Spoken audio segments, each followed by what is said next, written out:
अस्सलाम वालेकुम स्टूडेंट्स, क्या हाल चाल है, कैसे हैं आप लोग। सबसे पहले तो मैं आज आपको वेलकम करता हूं शाह ग्रुप एजुकेशनल चैनल के ऊपर। आज के दिन हम क्या स्टार्ट करने वाले हैं, आज के दिन हम स्टार्ट करने वाले हैं क्लास 10th केमिस्ट्री, बायोकेमिस्ट्री का चैप्टर। बायोकेमिस्ट्री आपको पता है, बायोकेमिस्ट्री चैप्टर नंबर 4 है हमारा। चैप्टर नंबर 4 है और इस चैप्टर के अंदर हम एक लेक्चर ऑलरेडी डिस्कस कर चुके हैं। कार्बोहाइड्रेट्स हम ऑलरेडी डिस्कस कर चुके हैं। अगर आपने अभी तक उस वीडियो को नहीं देखा है तो आप पहले जाके ज़रूर देख लिएगा। Today we will discuss about amino acid and protein. हम क्या करेंगे, आज के दिन अमाइनो एसिड्स के बारे में डिस्कस करेंगे और प्रोटीन्स के बारे में डिस्कस करेंगे। तो चलिए शुरू करते हैं अमाइनो एसिड्स एंड प्रोटीन्स। सबसे पहले हम प्रोटीन की बात करते हैं। प्रोटीन की बात पहले करें या अमाइनो एसिड की बात पहले करें। देखें यार, मेरे ख्याल में अमाइनो एसिड की बात पहले करते हैं, क्योंकि अब अमाइनो एसिड जब समझेंगे तो प्रोटीन अल्टीमेटली समझ आ जाएगा। देखें यहाँ पे हम अमाइनो एसिड्स के बारे में बात करते हैं। सबसे पहले ना, अमाइनो एसिड्स। अमाइनो एसिड्स क्या होते हैं? अमाइनो एसिड्स होते हैं, जैसे कि मान लें कार्बन है ना, इस कार्बन के साथ में दो फंक्शनल ग्रुप अटैच करते हैं। एक तो अमाइन ग्रुप NH2 ग्रुप, तो ये अमाइन ग्रुप आ गया, सही ना, ये अमाइन ग्रुप आ गया। दूसरा ग्रुप हो जाएगा COOH ग्रुप, तो ये कहलाता है carboxylic acidic group. Carboxylic acidic group, सही ना। तो कार्बोक्सिलिक एसिडिक ग्रुप, सही ना। इस कार्बन के साथ में एक हाइड्रोजन लगा दें और इस कार्बन के साथ एक अल्काइल ग्रुप लगा दें। लेकिन बात यह है कि अमाइन ग्रुप दोनों को, अमाइन ग्रुप को और ये जो कार्बोक्सिलिक एसिड का COOH ग्रुप है, ये एसिडिक ग्रुप, दोनों को जोड़ देंगे तो ये कहलाएगा अमाइनो एसिड। अमाइनो एसिड, सही ना, अमाइनो एसिड ये कहलाएगा।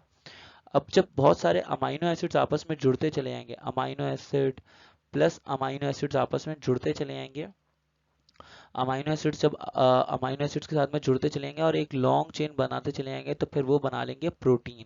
तो आज के दिन हम इन सब चीज़ों के बारे में भी, इन सब चीज़ों के बारे में भी हम डिस्कस करने वाले हैं। तो चलिए शुरू करते हैं फौरन से। प्रोटीन की बात करते हैं। प्रोटीन क्या है? प्रोटीन जो है वो एक naturally occurring extremely complex substance है। ये कुदरती तौर पे, प्रोटीन जो है वो कुदरती तौर पे पाया जाता है। कुदरती तौर पे पाए जाने वाला एक बहुत ही ज़्यादा एक्सट्रीमली कॉम्प्लेक्स, एक बहुत ही ज़्यादा कॉम्प्लेक्स सब्सटेंस है। इस कॉम्प्लेक्स सब्सटेंस के अंदर अमाइनो एसिड्स मौजूद होते हैं। अमाइनो एसिड्स आपस में किस तरह से जुड़े हुए होते हैं? अमाइनो एसिड्स आपस में जुड़े हुए होते हैं पेप्टाइड बॉन्ड्स के थ्रू। ये पेप्टाइड बॉन्ड क्या है, ये हम अभी सब सीखेंगे इसी वीडियो के अंदर आगे। तो बेफिक्र रहें, टेंशन नहीं लेनी है और आहिस्ता आहिस्ता आपको सब समझ में आएगा, ठीक है। प्रोटीन्स की बात करते हैं। प्रोटीन्स जो है वो सारे के सारे लिविंग ऑर्गेनिजम्स में, जितने भी लिविंग ऑर्गेनिजम्स हैं, चाहे एनिमल्स हों या प्लांट्स हों, उन सब के अंदर प्रोटीन्स मौजूद होते हैं।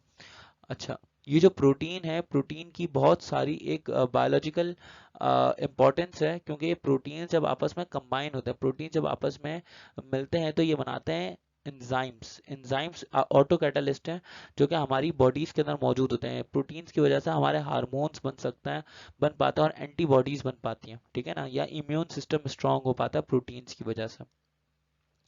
प्रोटीन्स किसकी वजह से बनता है? प्रोटीन्स बनता है अमाइनो एसिड्स की वजह से। तो पहले हम अमाइनो एसिड्स के बारे में बात करते हैं, असेंशियल अमाइनो एसिड्स और नॉन एसेंशियल अमाइनो एसिड्स। देखें, हमारी दुनिया के अंदर 20 अमाइनो एसिड्स हैं, 20 अमाइनो एसिड्स हैं, और 20 अमाइनो एसिड्स में से 20 अमाइनो एसिड्स में से 10 जो हैं वो होते हैं, 10 जो हैं वो हैं असेंशियल, और 10 जो हैं वो हैं नॉन एसेंशियल। अब असेंशियल कौन से हैं? असेंशियल अमाइनो एसिड्स वो हैं जो कि हमारी ह्यूमन बॉडी खुद से प्रोड्यूस नहीं कर सकती, खुद से सिंथेसाइज नहीं कर सकती। जो अमाइनो एसिड्स हमारी बॉडी खुद से प्रोड्यूस नहीं कर सकती, हमें उसको इनटेक करना पड़ता है, हम उसको अपनी डाइट के अंदर खाना पड़ता है, लेना पड़ता है। तो ऐसे एंजाइम जो कि हमारी बॉडी खुद से प्रोड्यूस, ऐसे अमाइनो एसिड्स जो कि हमारी बॉडी खुद से प्रोड्यूस नहीं करती, हम उनको कहते हैं असेंशियल अमाइनो एसिड्स, ठीक है ना। इसकी एग्जांपल है जैसे कि लाइसिन हो गया, या आइसोल्यूसिन हो गया, या एरिगिनाइन हो गया, या एस्पार्टिक एसिड हो गया, वगैरह वगैरह। ये हमारे पास हो जाते हैं एसेंशियल अमाइनो एसिड्स। अब कुछ अमाइनो एसिड्स ऐसे हैं जो कि हमारी बॉडी खुद से प्रोड्यूस करती है, हमारी ह्यूमन बॉडी खुद से प्रोड्यूस करती है, हमें उसको इनटेक करने की या खाने में लेने की ज़रूरत नहीं होती। तो वो कहलाते हैं नॉन एसेंशियल अमाइनो एसिड्स। ये नॉन एसेंशियल अमाइनो एसिड्स हैं जैसे कि एलेनाइन, ग्लूटामिक एसिड, या ग्लाइसिन एक्सेट्रा। अब मैं आपको एग्जांपल के तौर पर समझाता हूँ आगे आके। देखें, अगर मैं बात करता हूँ एग की, अंडा जो है, अंडे के अंदर प्रोटीन शामिल है। अंडा जो है वो प्रोटीन है, प्रोटीन के अंदर अमाइनो एसिड है, अब ये जो अमाइनो एसिड है ये हमारी बॉडी के अंदर मौजूद खुद से प्रोड्यूस नहीं होगा। ये वाला अमाइनो एसिड जो कि अंडे के अंदर है, वो अमाइनो एसिड हमारी बॉडी में खुद से प्रोड्यूस नहीं होगा। तो हमें एग खाने पड़ेंगे, हम अंडे खाने पड़ेंगे, हमें अंडे इनटेक करने पड़ेंगे। तो ये वाले जो अमाइनो एसिड्स है ना, जो कि हमें अंडों से मिलना है और हम खुद से नहीं प्रोड्यूस कर सकते, तो वो अमाइनो एसिड हो जाएंगे एसेंशियल। अब एक है इंसुलिन। इंसुलिन भी एक प्रोटीन है जो कि हमारी बॉडी के अंदर मौजूद होता है, और ये ऐसा प्रोटीन है जिसके अंदर अमाइनो एसिड्स हमारी बॉडी के अंदर खुद से प्रोड्यूस होंगे।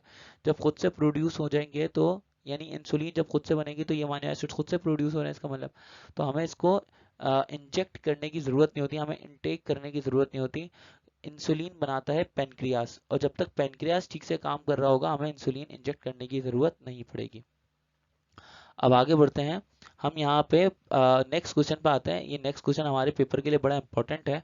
वो बड़ा इंपॉर्टेंट क्वेश्चन क्या है कि discuss the dipole nature of amino acid. हमें अमाइनो एसिड की डाइपोल नेचर को एक्सप्लेन करना है।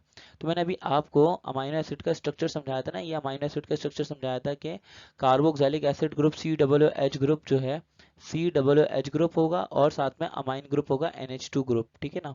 ये दोनों कार्बन से अटैच होंगे। मैं दोबारा बनाता हूँ, कार्बन कार्बन के साथ में क्या मौजूद है, कार्बन के साथ में COOH ग्रुप मौजूद है और ऊपर मौजूद है NH2 ग्रुप, सही ना।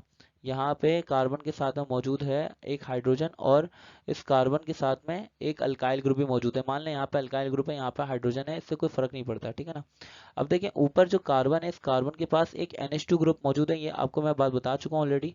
होता क्या है कि इस नाइट्रोजन के पास एक लोन पेयर ऑफ इलेक्ट्रॉन होता है। ये जो नाइट्रोजन, इस नाइट्रोजन के पास लोन पेयर ऑफ इलेक्ट्रॉन होता है। तो होता क्या है कि ये जो हाइड्रोजन यहाँ पे COOH ग्रुप के पास मौजूद है, ये अपना बॉन्ड तोड़ देता है, और ये बॉन्ड तोड़ देता है, नाइट्रोजन इस हाइड्रोजन के साथ में बॉन्ड बना लेता है।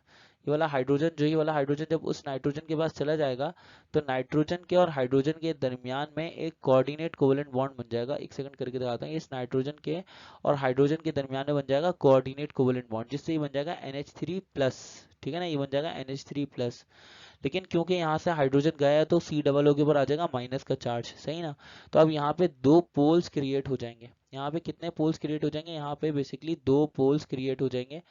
दो पोल्स यहाँ पे आप समझ लें क्रिएट हो जाएंगे। पहला पोल होगा पॉजिटिव पोल और दूसरा पोल होगा नेगेटिव पोल। तो ये हो जाता है डाइपोल नेचर किसी भी अमाइनो एसिड का। अब ये जब डाइपोल बन जाते हैं, डाइपोल नेचर को हम, ये जो आयन है जो ओवरऑल इलेक्ट्रिकली न्यूट्रल है, ओवरऑल तो ये न्यूट्रल है लेकिन इसके अंदर प्लस माइनस के चार्जेस है, तो हम ऐसे आयन को कहते हैं ज्विटर आयन। हम ऐसे आयन को क्या कहते हैं, हम ऐसे आयन को कहते हैं ज्विटर आयन, ठीक है ना। अब आते से जरा डाइपोल नेचर समझ लेते हैं अमाइनो एसिड की। यहाँ पे क्या बोल रहे हैं कि ये डाइपोलर चार्ज होता है, डाइपोलर चार्ज होता है वो ओवरऑल इलेक्ट्रिकली न्यूट्रल आयन होता है, ओवरऑल इलेक्ट्रिकली न्यूट्रल होता है, हम इसको ज्विटर आयन भी कहते हैं।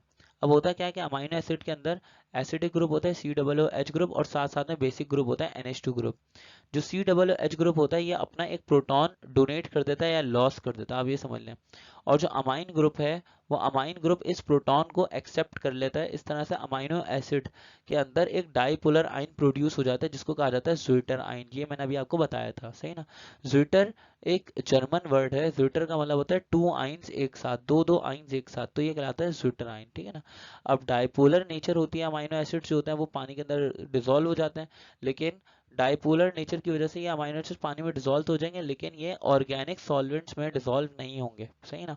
पोलर नेचर है इनकी, तो पोलर नेचर होने की वजह से ये ऑर्गेनिक सॉल्वेंट्स में डिजोल्व नहीं होंगे, क्योंकि ऑर्गेनिक कंपाउंड जो होते हैं वो नॉन पोलर इन नेचर होते हैं। आगे बढ़ते हैं।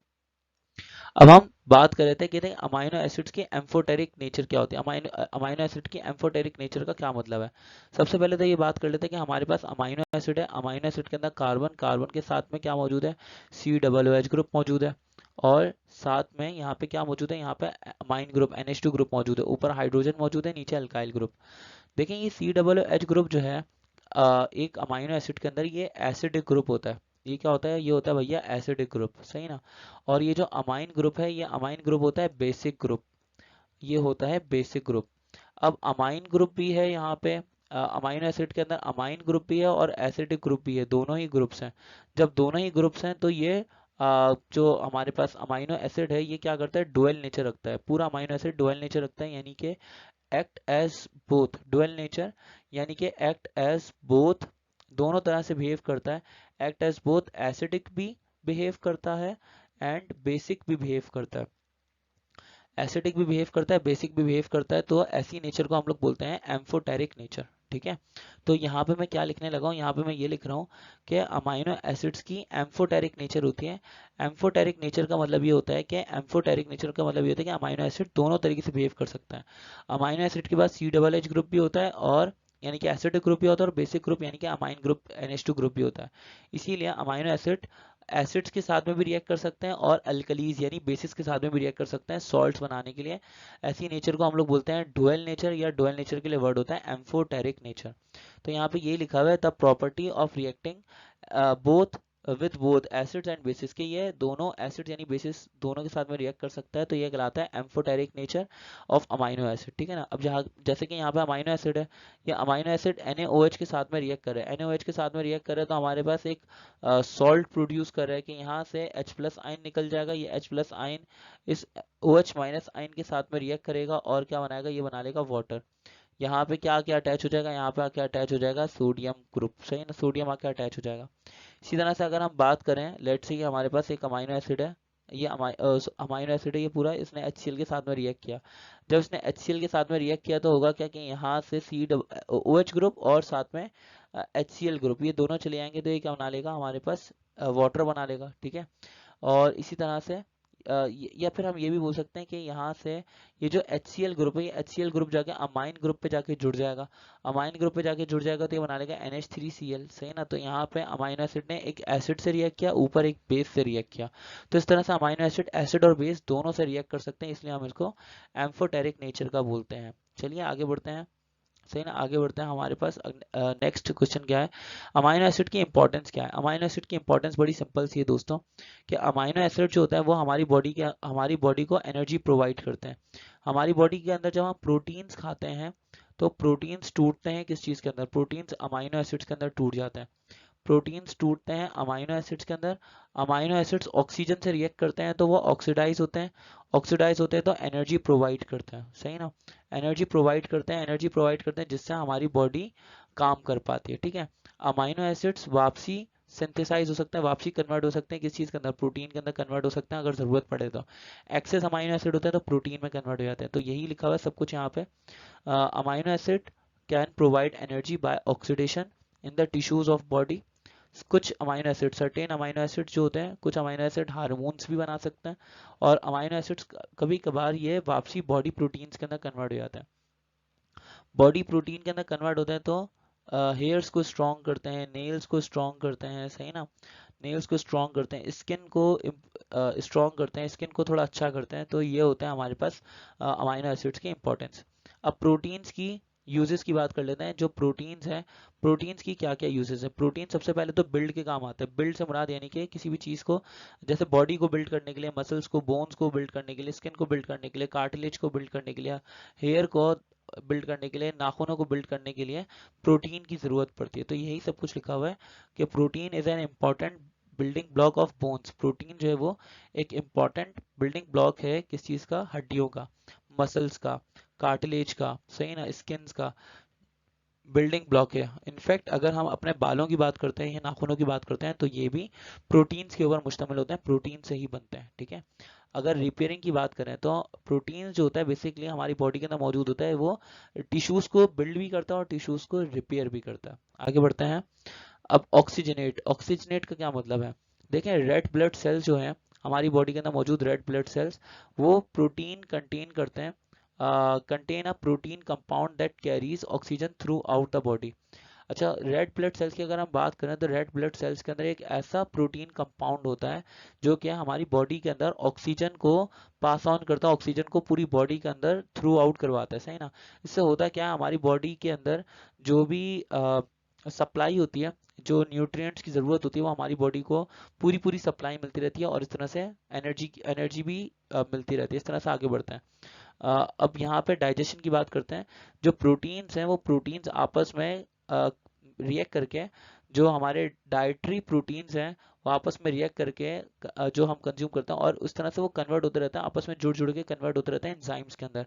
प्रोटीन्स और प्रोटीन्स मिलके एंजाइम्स बनाते हैं। अब एंजाइम्स ऑटो कैटालिस्ट होते हैं, ये बेसिकली हमें फूड को डाइजेस्ट करवाने के लिए काम आते हैं, न्यू सेल्स नए सेल्स बनाने के लिए काम आते हैं, और बॉडी केमिकल्स बनाने के लिए काम आते हैं, ठीक है ना। रेगुलेट का मतलब क्या है कि प्रोटीन हमारी बॉडी के अंदर एक इम्पॉर्टेंट रोल प्ले कर रहा है, जैसे कि हार्मोन की रेगुलेशन में पूरा पूरा किरदार अदा कर रहा है। अच्छा, इसके अलावा स्पेशली अगर हम बात करें तो डेवलपमेंट ऑफ सेल्स के लिए काम करता है, ट्रांसफॉर्मेशन ऑफ सेल्स क्या काम करता है ड्यूरिंग पुबर्टी, यानी कि आप समझ लें कि जब पुबर्टी का मतलब होता है जैसे ब्लूगत, जैसे लड़कियां बालिग होती हैं और लड़के बालिग होते हैं, तो उस टाइम पे जो वो एज होती है ना वो कहलाती है प्यूबर्टी की एज, सही ना। तो उस टाइम पे ट्रांसफॉर्मेशन और डेवलपमेंट ऑफ सेल्स का काम करते हैं ये प्रोटीन्स, रेगुलेट करते हैं, हार्मोन्स को रेगुलेट करते हैं, और बहुत सारी चीज़ों के अंदर अपना किरदार प्ले करते हैं, किरदार अदा करते हैं, सही ना। तो यहाँ तक हमने प्रोटीन्स के बारे में पढ़ा, अमाइनो एसिड्स के बारे में पढ़ा। आई होप कि आपको हमारा लेक्चर पसंद आया होगा। अगर आपको हमारा लेक्चर पसंद आता है तो हमारे चैनल को सब्सक्राइब करना ना भूलिएगा। Thank you so much for watching. Please do not forget to subscribe our YouTube channel Shah group educational channel. मैं आपसे मिलूंगा नेक्स्ट वीडियो के अंदर फैट्स और लिपिड्स की वीडियो के साथ में। तब तक के लिए अपना ख्याल रखिएगा। ओके, अल्लाह हाफिज़।